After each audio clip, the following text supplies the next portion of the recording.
Nice. It was actually only $20 more for the one with colors. The other one was only red, and so I couldn't. That was the only difference. It was only red, but this one changes colors. Yeah. So I was like, "Fuck it, $20 more." It's worth it. I'm enjoying it right now. Welcome to the Blazing interview. My name is Blaize. This is Luke Sabis. Thank you. He's one of the follow comments on at the Bacchus show. So, like, how did you get started in comedy? Wow. Okay. That's long story, maybe. Not You're like, I killed 3 men, and I had to tell somebody. So I told the stage, no one would believe me. That's a good story. No. I was into filmmaking. Okay.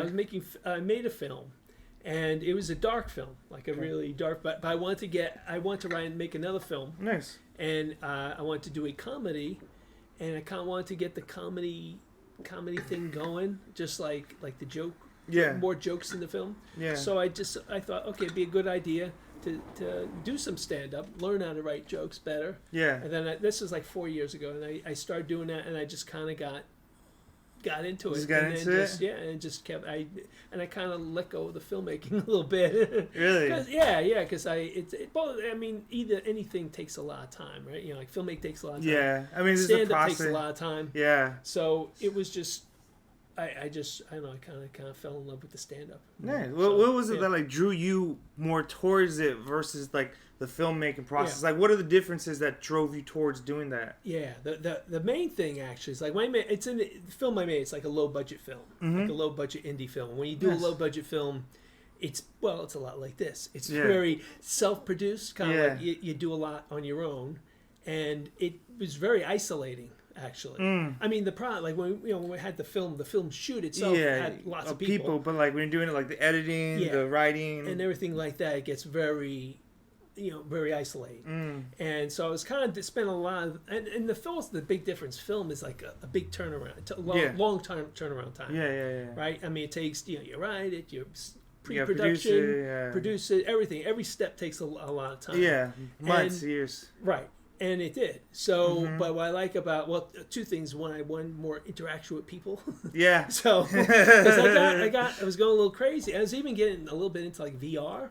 Okay. And which is cool, but it's like even more isolating. It's more like into the internal world, And I like stand up because for one, it's like the immediate feedback, Yeah. You get on stage, you right away if something's good working or it doesn't work. Yeah. Anyway, and there's that people thing. You're dealing with people. So, like the audience, I like that. Because I used to be a guitar, I had a band. Nice. So I liked live performance. Damn, you do a lot of shit. You were in music, you're in filmmaking, now you're in comedy. I mean, that's pretty great. It's more like I'm a failed musician, failed filmmaker.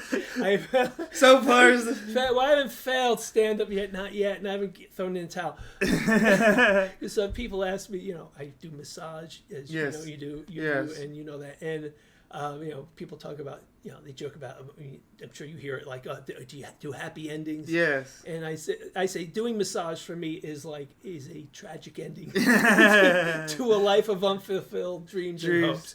I mean, it's not like you didn't try. Right, that's true. No, I do. I do have I definitely have enjoyed trying, and I know if I had not, I would have regretted for sure. I feel that because I know people my age who didn't do that kind of thing, and I see them, and their eyes are a little duller. I think so. I mean, I like the choices I made.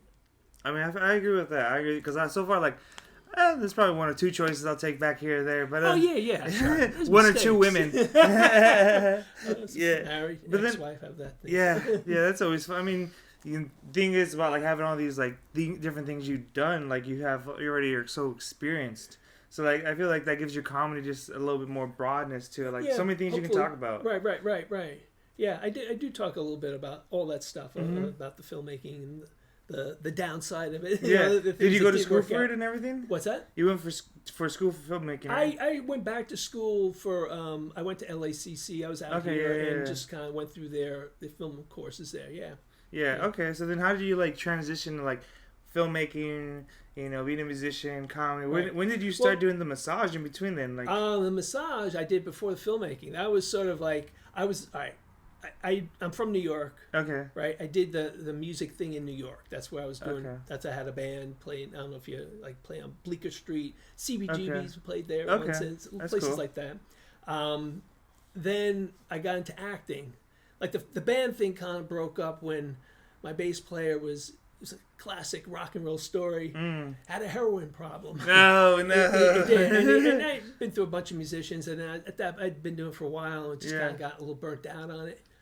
You know, like remember going down to the Hawk shop to get his bass back. it was like just the cliche story of that. You know, the musicians and. I mean, that's pretty rock, man. You're pretty rock. Well, yeah, but it's not that much fun when you like got a gig and the bass player doesn't have a bass because he sold it to get some heroin on 8th Avenue.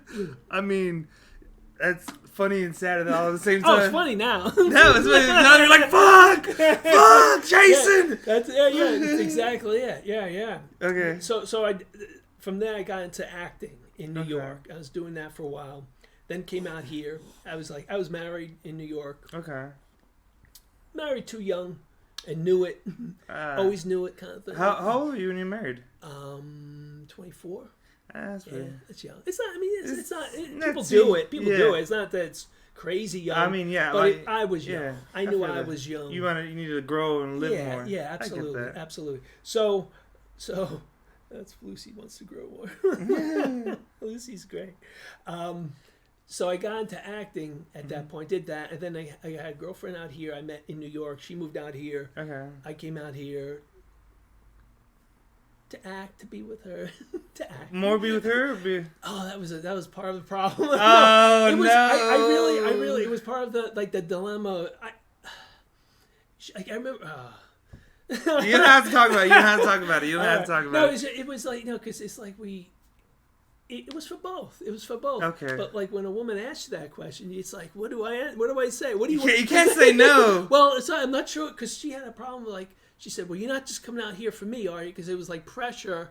But she wanted me to come out here for her. Yeah. So it was like, what answer do you want to hear? Yeah. So it was, that was a problem. But anyway, I came out here and acted a little bit, pursued it a little bit. Didn't do that much stuff.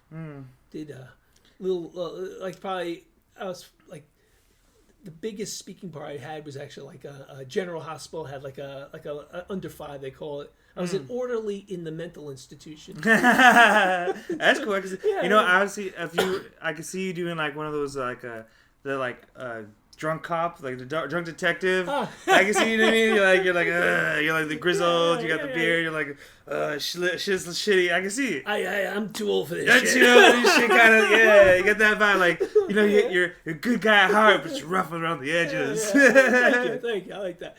But actually, I had the show America's Most Wanted. Yeah. you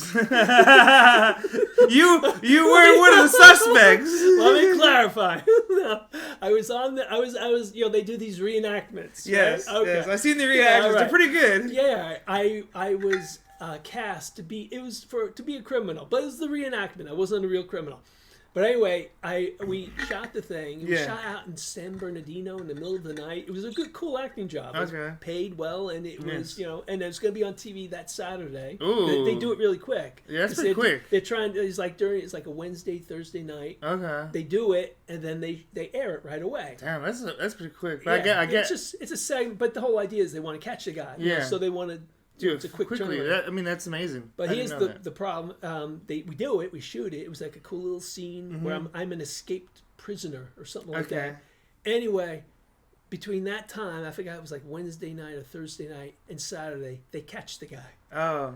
So that scraps the whole show. They don't show it. Oh. So that was going to be my big scene on primetime TV. Oh. And it never happened. So that sucked. Yeah. Anyway, yeah. But I heard the stories of people like that. They like after the show, sometimes they have to go into hiding for a bit because people think that they're the person.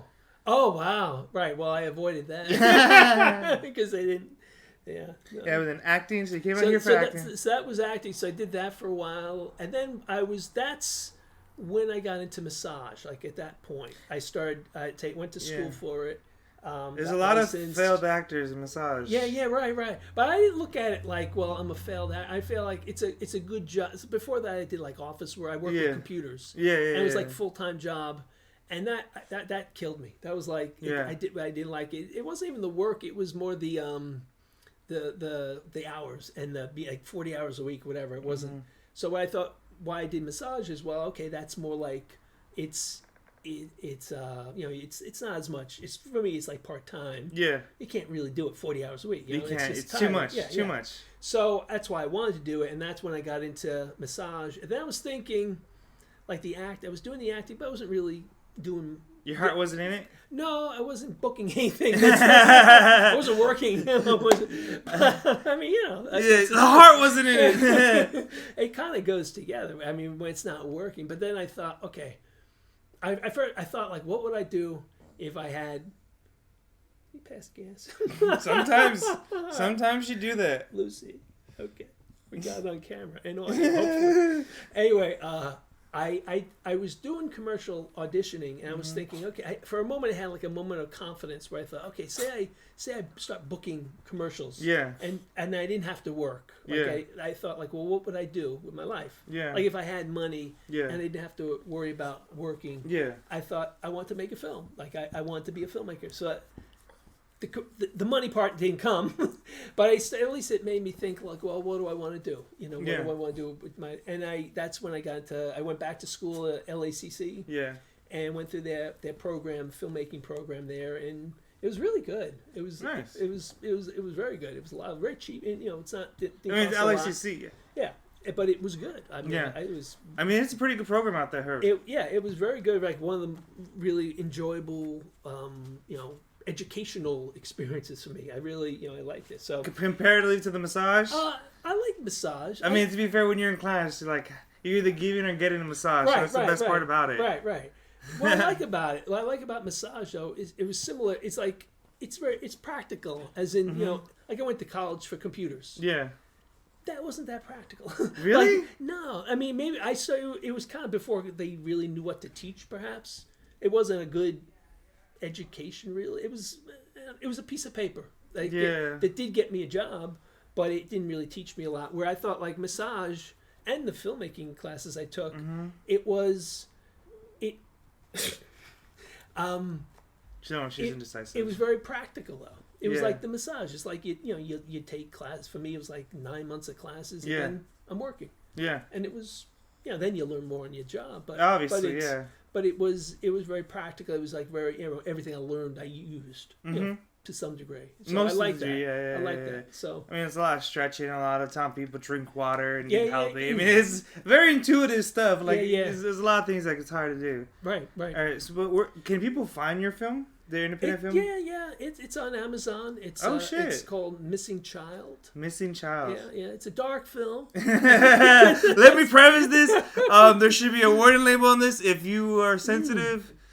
Yeah. Right, it should be. Yeah. You want to tell us a little bit about that film? Yeah, sure. It's a drama thriller. More, it's a slow moving film. Okay. It's about this young woman who finds out she's like in her early 20s. She finds out she resembles an age-progressed photo of a missing child.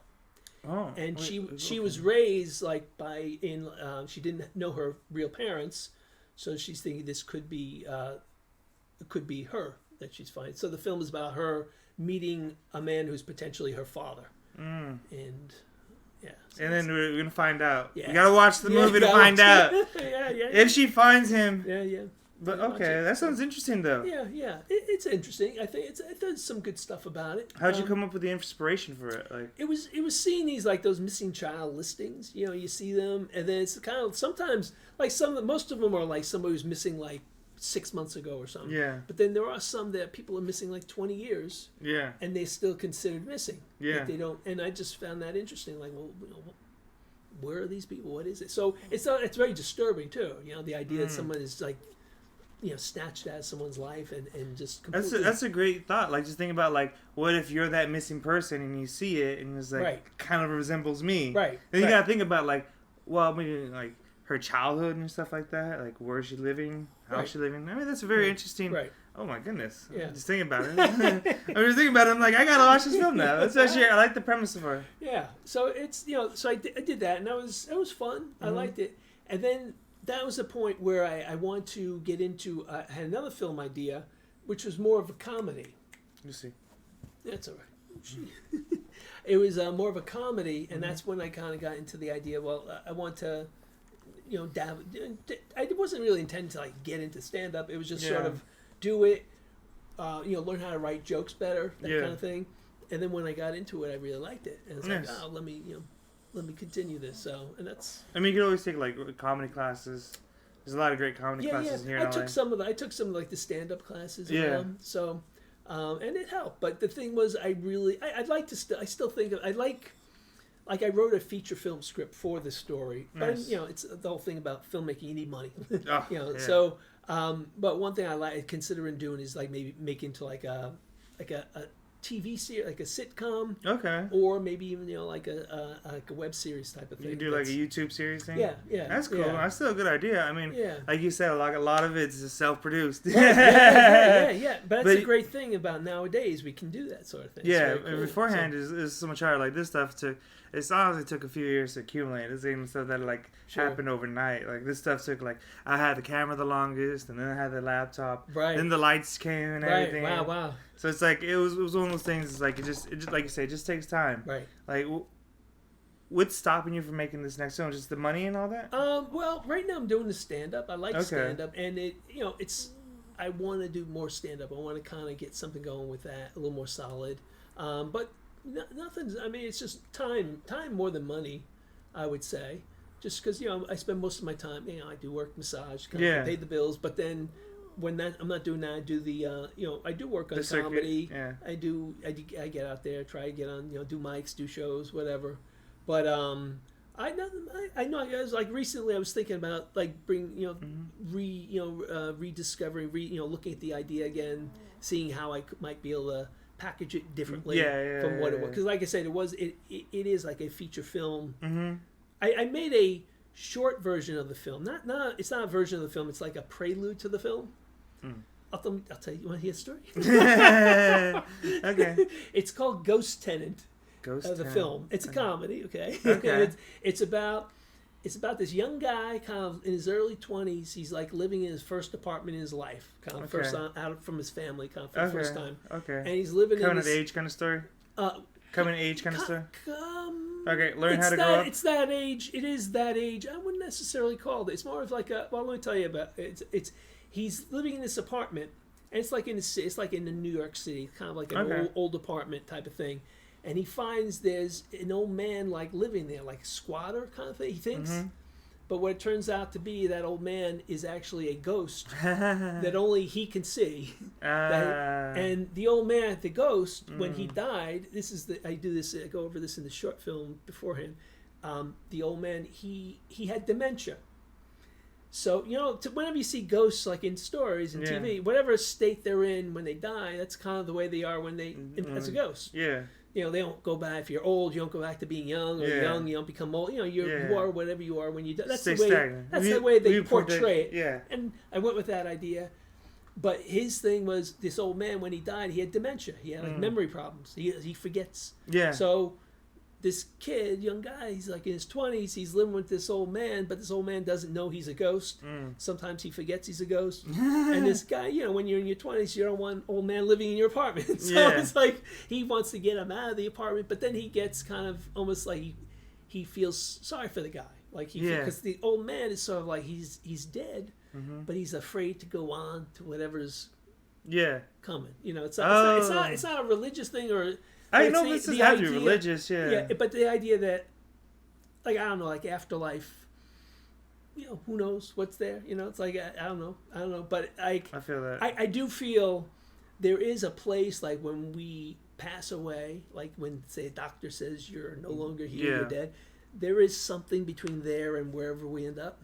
The limbo? Something, something. And that's sort of the story.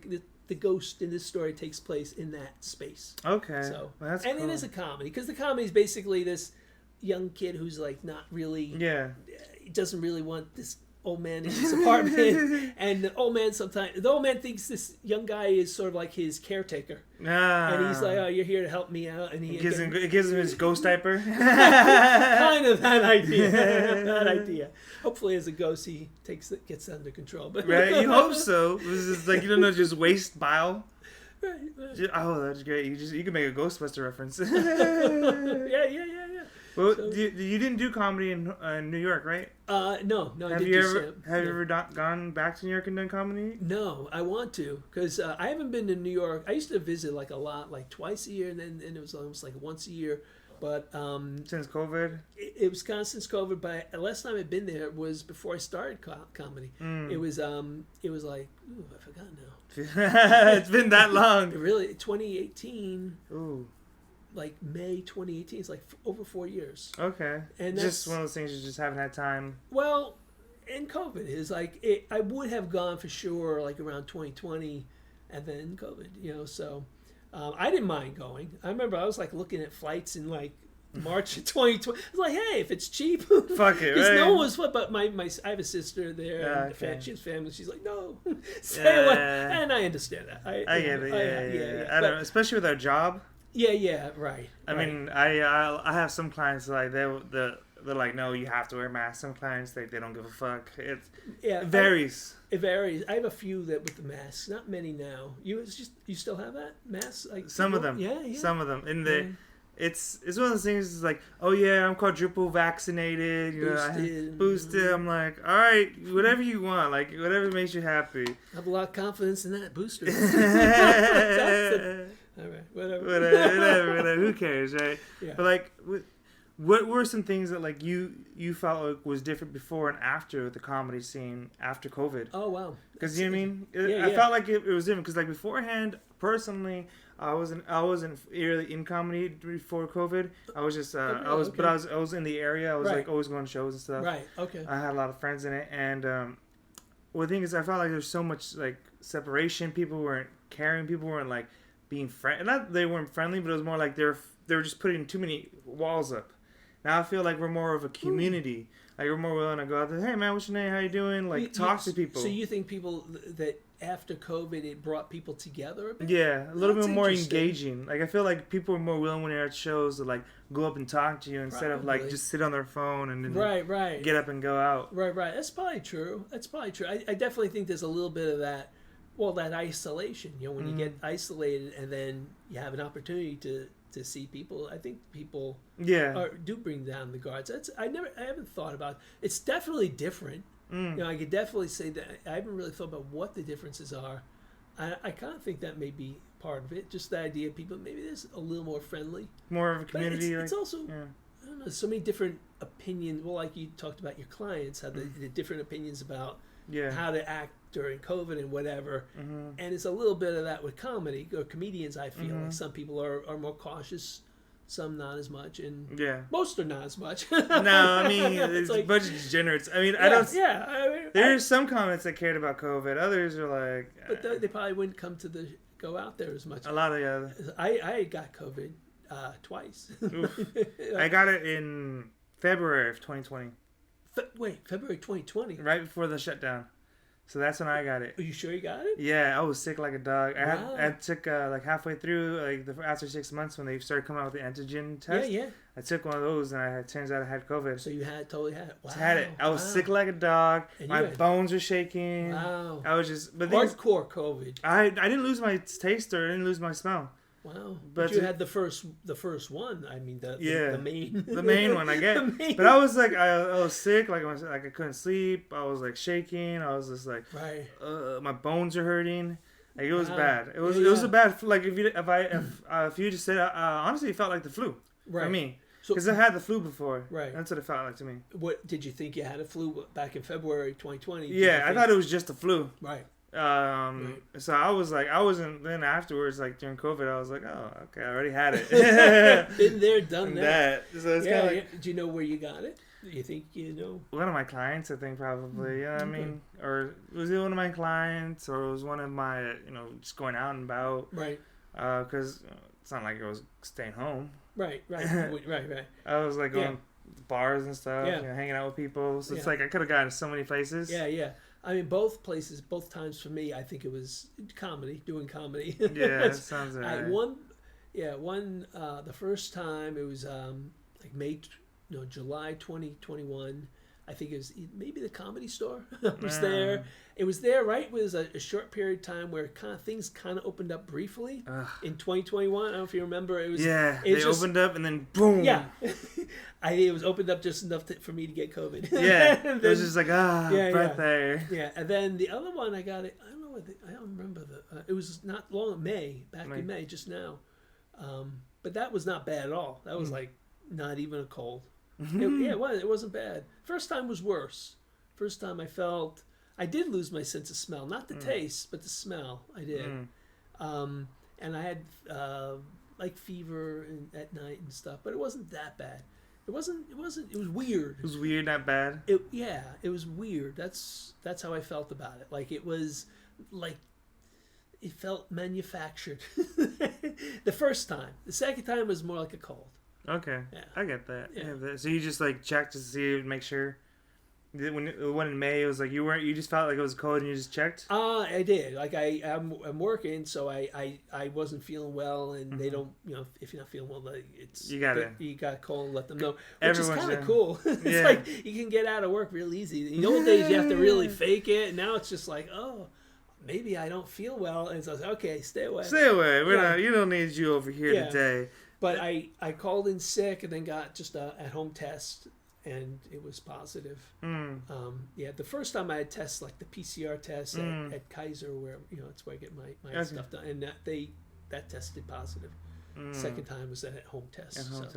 Yeah, so far I haven't tested positive for COVID, but I did test positive with the antigen. So I was like, all right, cool. I don't need to worry. But I mean, like for me, like COVID it struck me down hardcore. Like for the first 3 months, I was just like staring at a wall, just like, when the fuck is this shit going to be over? Wait, COVID or the pandemic? When it shut down. What do you call it? The shutdown. The shutdown, yeah. The first 3 months of the shutdown was really hard for me, especially with my industry and working. Right. Like it was just like, I don't know about you. Like, did you have anything to back up? I was not working. I had taken a break from massage before that. I had some money. I was working. I was kind of when I was sort of promoting the film a bit, and I was concentrating on that. But I needed to go back to work right when we shut down, basically. So I was worried, kind of just financially worried. But same. As far as like the isolation, it's just so bizarre. I don't know. I wasn't really that isolated, honestly. You weren't that isolated? Oh, that's good. Because I was hanging out with friends. I was always, we were always going hiking and stuff like that. That's good. So it's not like I was in the house all day. Right. We were kind of going out, so it's not like we weren't going out to like places. We were just going out to like nature and stuff. Right. I went to the mountains a lot. That's good. So that helped a lot. Yeah. But financially, I was just like, okay. right. Just whole praying. Right. Like everyone's getting like 500, 800. I was getting like 300 a week. And I'm like, how y'all fucking? Right. Yeah. So it was a little rough financially and everything, but yeah. But to me, it's still just so weird. Like the world has changed. Yeah. And it's still, I guess it's changed for good. I mean, I don't see it really going back to what it was before. It's funny. I was talking to a manager where I work, at the spa where I work, and he was telling me that new massage therapists are learning massage on Zoom. Oh yeah. And they're coming in. They're like getting licensed or whatever, without ever massaging somebody. Yeah. You know this? I've heard of this. This is bizarre. And it's like a joke. No, it's horrible. And I was taking college classes at the time. I was taking chemistry, and we had to do our labs all online. And I was like, it's not really the same, you know what I mean? Right. And like a lot of the classes, like learning online versus like learning in person is completely different. It's hard for me. And I think because I was hardwired and we were trained to like work and learn online, but maybe in the future generations it'll be easier for them because probably right. But for me, it was hard. But massage though, like why we talked before about like massage, I like this education, the school, the training because it's very practical. Like you have hands on, you're doing it. You learn something, a little anatomy thing, but then you do it. Yes, that's like the best kind of training, I think. But just to have just a book Yeah, I would equate it to like a mechanic. Right. You know what I mean? Right, Like, sure. do you want your mechanic to like never have assembled a fucking engine? Open up a book to look at your car. Yeah, it's like what the fuck? Right. So like stuff like that, when it's because you have to. Well, massage is one of those things that's like very intuitive. You have to touch. You have to put your hands on. Yeah. And it's one of those things you can't really learn from a book, because you have to be able to touch people. Because what I always like to tell people is I worked on thousands of different bodies. I worked on cadavers. You know, I've seen a whole bunch of different like anatomy pictures, and I know what they should look like and what they should feel like. Right. So I tell everyone, I look at everyone the same way my mother looks at me. I look for what's wrong, not for what's right. It's like your hair's a mess, your shirt's ugly, you need new shoes, baby. What's wrong with you? That's good. I like but it's true, because like everyone's got these things that's wrong with them. And you got to figure it out, because like people don't realize. And after doing it been doing it for 10 years now, and it's you know, you just know things. Just like, oh, what do you do? I work on the computer. So you're like this all day. Yeah, most people. Or someone comes up to me and is like, oh, I have a 3-year-old, and they're always holding them on their right hip like this, so the lower back's gonna be all messed up. So stuff like that. It was like you come across it enough, and you just ask people questions. That's what I've learned the most. Is like just asking clients like, oh, tell me about your week. And like you learn by what they're telling you. It's like, oh, this is probably how you hurt your shoulder. Yeah. And they're like, oh, okay. Right. That's true. What was one thing that you get asked the most being a therapist? Like, what's the thing that like your clients always ask you? Like personally, or just about massage? Like about, am I the worst you've ever had? I hate that question. I hate that question. Or they're like, what is that? I'm like, oh, that's a knot. That's a knot. It feels like a bone. Yeah. It's just like people really don't understand their body. Yeah. And I feel like a lot of times people don't. What a lot of therapists don't do is they don't teach. Right. Because you got I feel like what it comes down to massages, people want to learn, but you have to be able to like cross the bridge and teach them. Right. And I think that's why a lot of people don't understand it. Like, they'll go to a therapist and like, oh, that's so wrong. You know what I mean? Like, I don't like that therapist. It's like, why?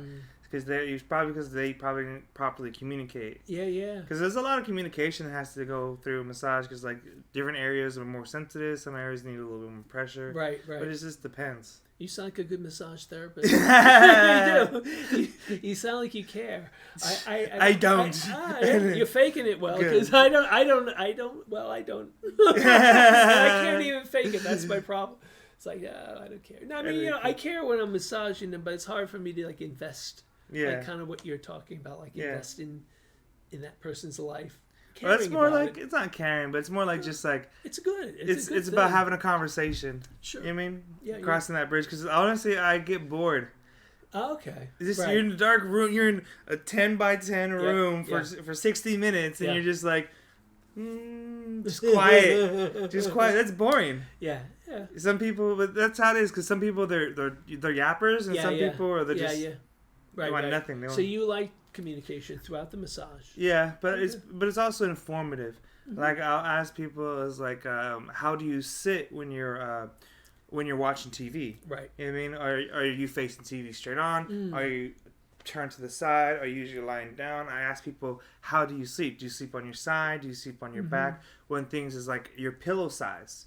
Like, is you have a thin pillow? So if you have a pillow like this, which is thin, what people will do a lot of times is they'll sleep with their shoulder on the pillow and their neck like this. Right. So they're scrunching their muscles all like that all night. So I would say sometimes what people need is a thicker pillow, a wider pillow, because a lot of people have wider shoulders. So pillow that's wide enough for your shoulder. Right. So that way your neck and your spine is at 90 degrees. Or your neck and your shoulder is 90 degrees, and your neck and your spine is 180 degrees. Right. So that's what I try, like little things like that. Well, things like if you sleep on your back, having a pillow underneath your knees, that's going to help your hips, lower back. Right. Stuff like that, If you're married, if you have kids, like what are the stresses that you have? But it also gives me just good gossip. Yeah, I'm here for the tea. I'm here for like. There's been times like it's just like, how you doing? oh, I'm going through a divorce. I'm like, I'm sorry to hear that.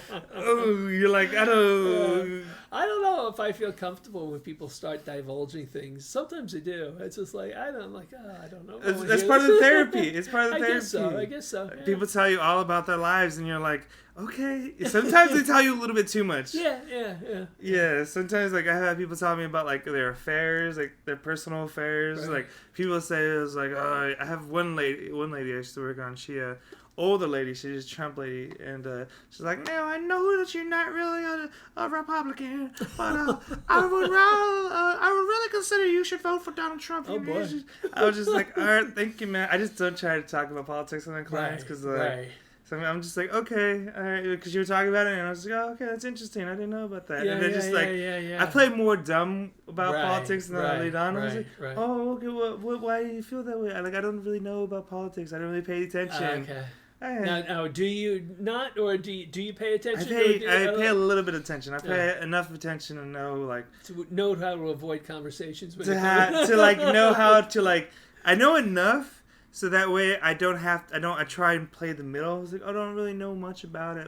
I'll say, from what I heard, I've heard this, but I don't really know like what that means and stuff like that. Mm-hmm. And then they're like, well, let me tell you. And I was like, oh, okay. Like people they want to tell you their opinions. They want to tell you what they think. Sure. And they have, sometimes people feel like they have a captive audience for like 60 minutes. Right. You know what I mean? Yeah. So stuff like that, like you just gotta go with the flow. Like whatever they want to talk about, you gotta, because it can't be about you. Yeah. I always gotta say it's about they're paying this money for them. Right. Yeah. No, it's interesting, but it's also like a lot of landmines with like politics and stuff, and just I don't know. Yeah. It's like, yeah, well, they're not paying to hear my opinion. No, they're just paying for you to make them feel good, and to agree with them. Yep. I would say like some of my clients is that they want they're a little masochist. They just want the worst, the deepest, the better. It's always the small little Asian ladies too, right? They're like 90 pounds, or like 4'10". You never know with what based on their physique. Nah, I kind of do. I kind of do now. It's always the big dudes that like cry the most. You know what I mean? Yeah. They're like 6'3", 6'4". They're jacked and like they're like heavily breathing, crying. It's like, oh man, and then the little like 80-year-old Asian lady, she's like, deeper. I'm like, ma'am, if I go any deeper, I'm gonna crush your ribs. And she's like, it's fine. She's like, you hear her ribs cracking. She's like, deeper, break them. I'm just like, oh my god. That's just how they be though. Yeah. I mean, everyone's that's kind of like how comedy is though. Like you gotta. One thing that one of the other comments I had on, Phil, he said what he lost, what he realized. Phil, I saw. Big Phil. Yeah. He told me is he lost the crowd because he was talking at the crowd, not to the crowd. Right. And I felt like that's one of the new approaches that I have to start taking with my comedy, and I get that because like when I get like with my massage, it's like I'm not just massaging the person, I got massage to that person. Right. I felt that sometimes. I can that can be a problem.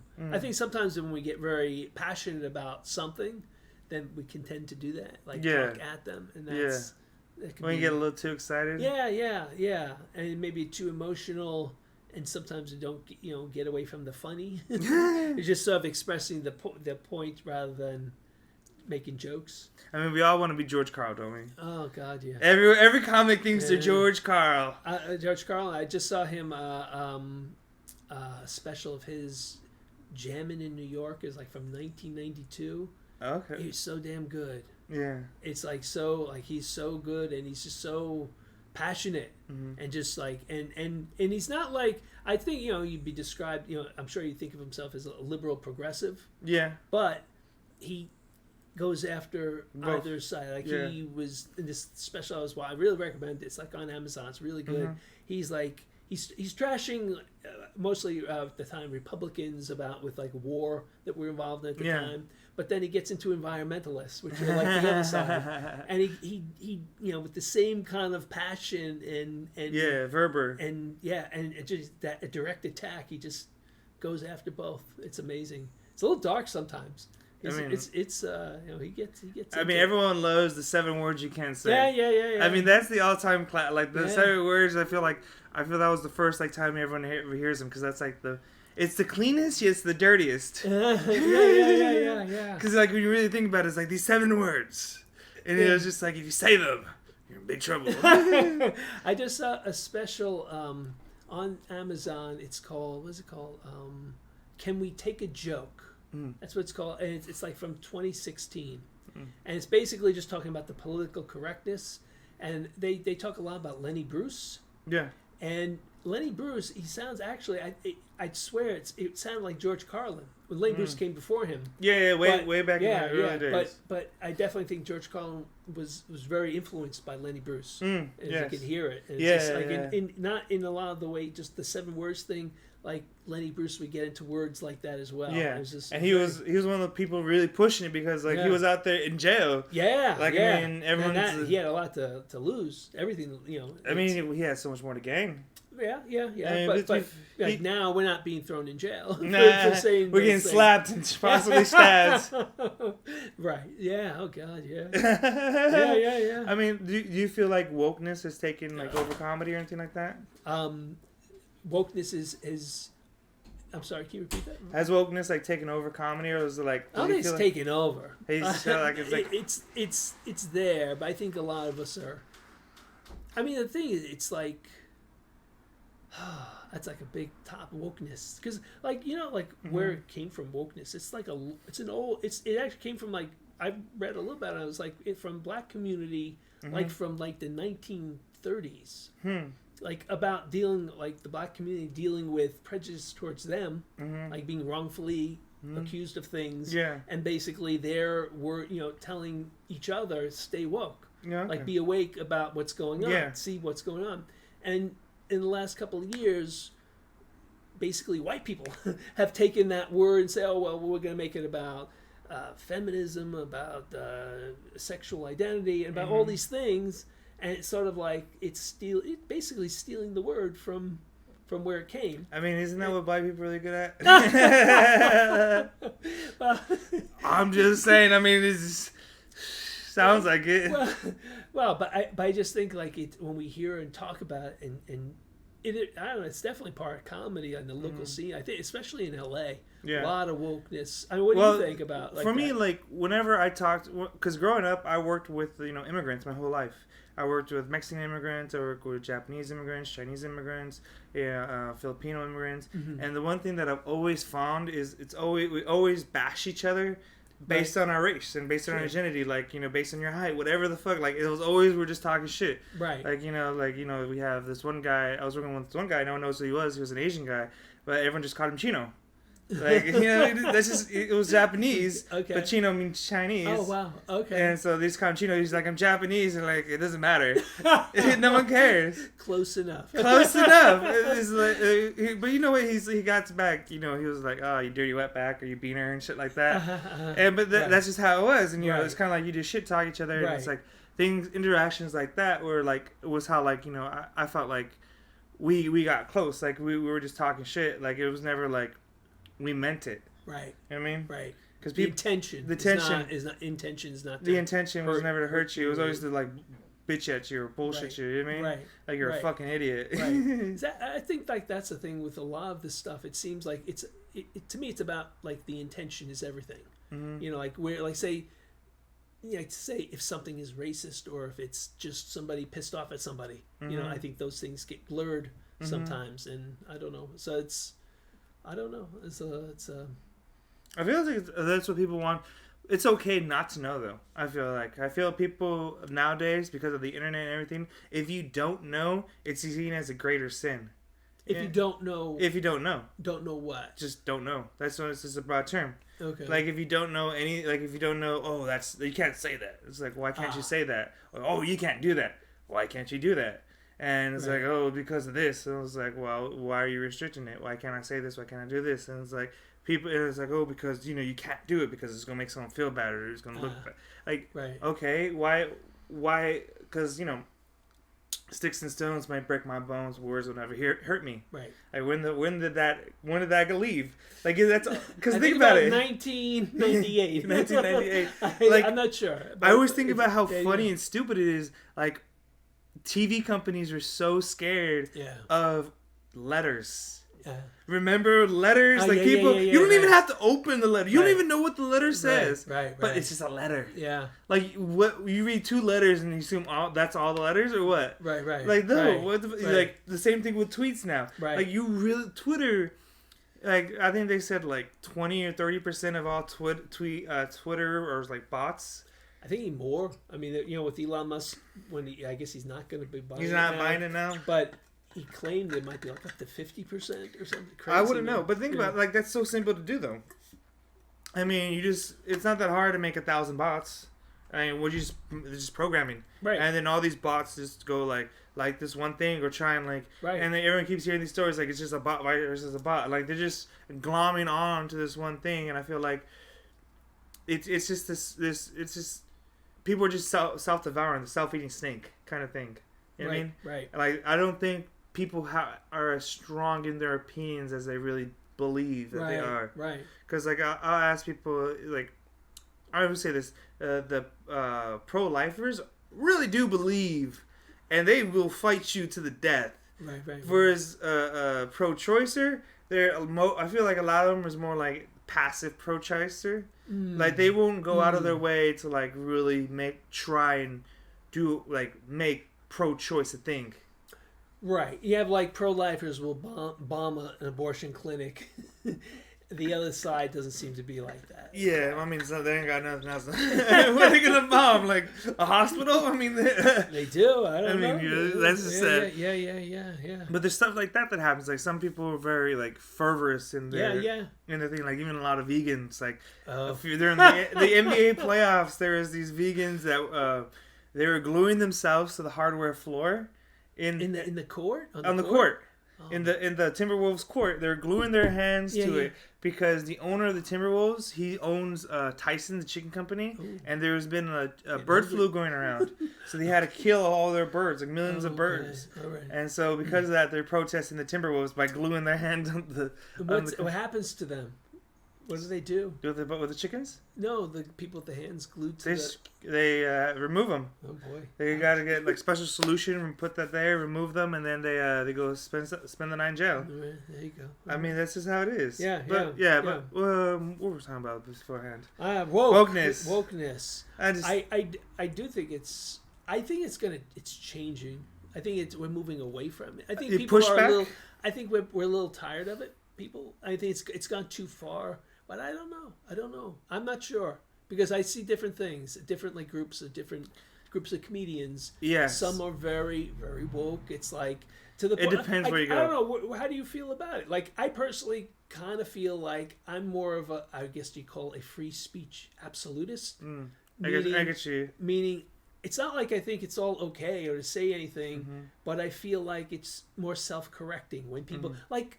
I think people should be able to joke about whatever they want. Yeah. Because the audience is going to react to that. They don't have to like it. I got a great example about that. Because, if you say something that's, not cool, you're going to feel like shit up there. Yeah. I mean, it's a horrible feeling when you know this audience hates you because you've really been, or either you're misunderstood or you're just putting something across in the wrong way. Which a lot of these dark comics, it's a hit or miss with them because it was right after the Uvalde, Texas shooting.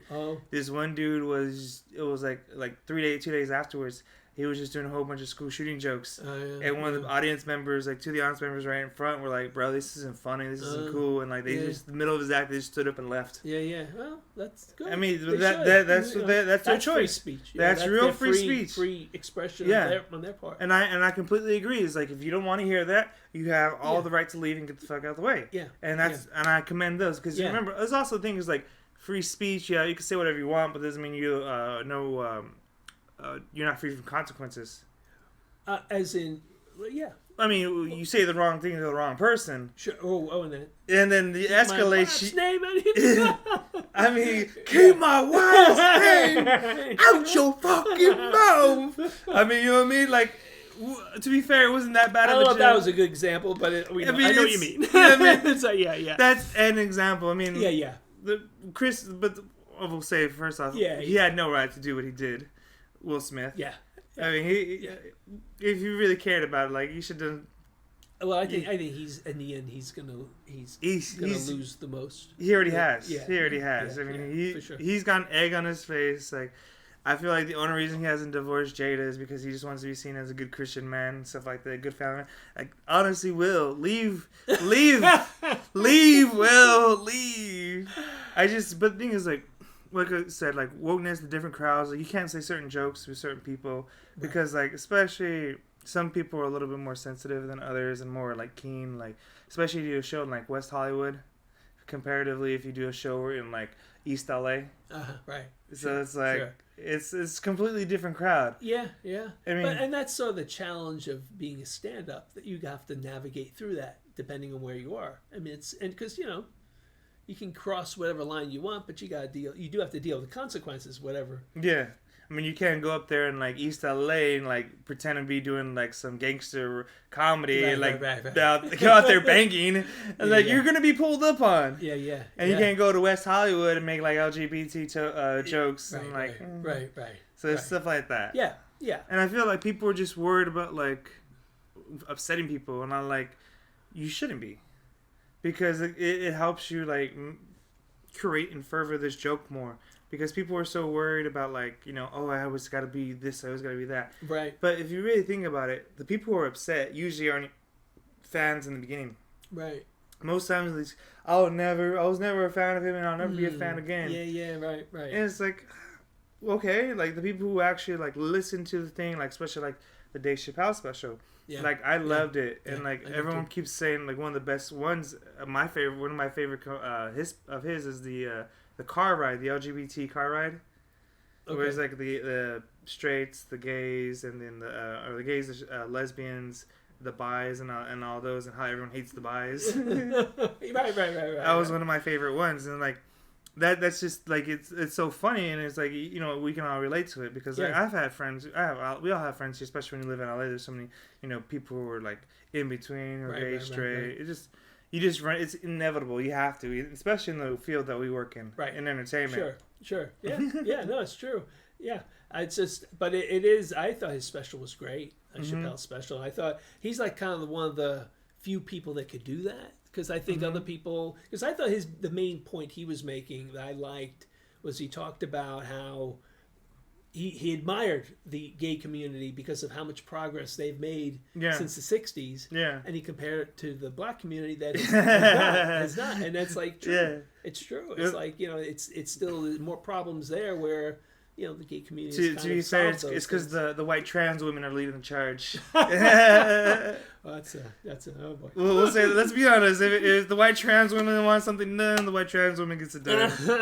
I mean, like, them trans women, they are very, like, when they have an issue or they have something that they want, they mobilize and they get their shit done. I mean, I've been to a few of their parades and a few of their events, and it's pretty interesting. Yeah. It's very interesting. Like, them motherfuckers mobilize. Well. I mean, it is what it is. But yeah, we'll wrap up today's episode. So, Luke, can you tell the audience where they can find you and stuff like that? Luke Sabis Comedy on Instagram. And I have a website, Luke Sabis. But yeah, that's nice. On my website, LukeSabis.com. LukeSabis.com. You can find everything there. So, all right, thank you. Thank you. Take care. All right, bye.